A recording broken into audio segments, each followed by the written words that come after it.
זום.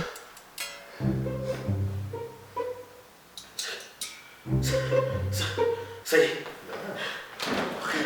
טוב, חברים, קודם כל תירגעו. אני סגי, אני מה-24 לשישי, ואל תלחצו, אבל אתם חייבים לבוא לטקס סיום. גם ככה תכננו לבוא. זום. טוב, חברים, קודם כל תירגעו, אני... הייתי כל כך.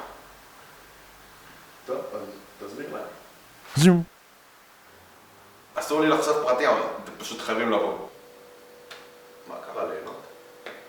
רק לפני שאני חוזר, תפוח. כך שטוף. חברים, אני אניב מה-25 לשישי. אסור לכם לבוא לטקס. מה, אז כן לבוא, לא לבוא, אחד כן. כן, אני לא יודע, אני לא משגע אותם היום. תשמע אחי, אני לא יודע מאיזה עתיד באת. מהעתיד שלי, אני מה-24. חייבים לבוא. אחי, אני באתי מה-25 והם פשוט אסור להם לבוא. אסור להם. לא יכול להיות, אחי, אני אומר לך. למה אסור להם לבוא? פתאום מותר פרטים מהעתיד, פתאום הוא רוצה אז מותר.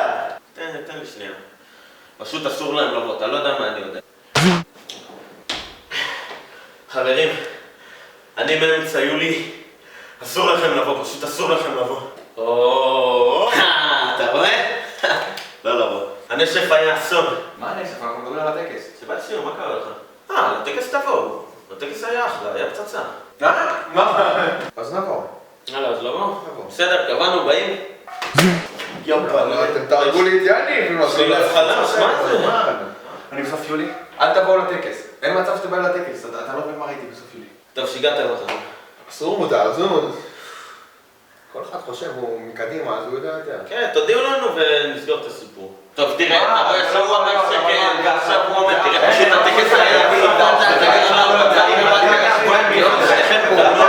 תראה, מהגן תמיד חשבתי שאתה תמיד היית מעצבן. אתה באמת חושב ככה? לא, זה בצחוק. חברים, אין מצב. אתם חייבים לבוא לטקס. אתם באים לטקס הזה. אתם לא יודעים מה עבר עלינו. העתיד זה לא משחק. טוב, אז באים, בסדר. באים. טוב, קבענו, לבוא, קבענו.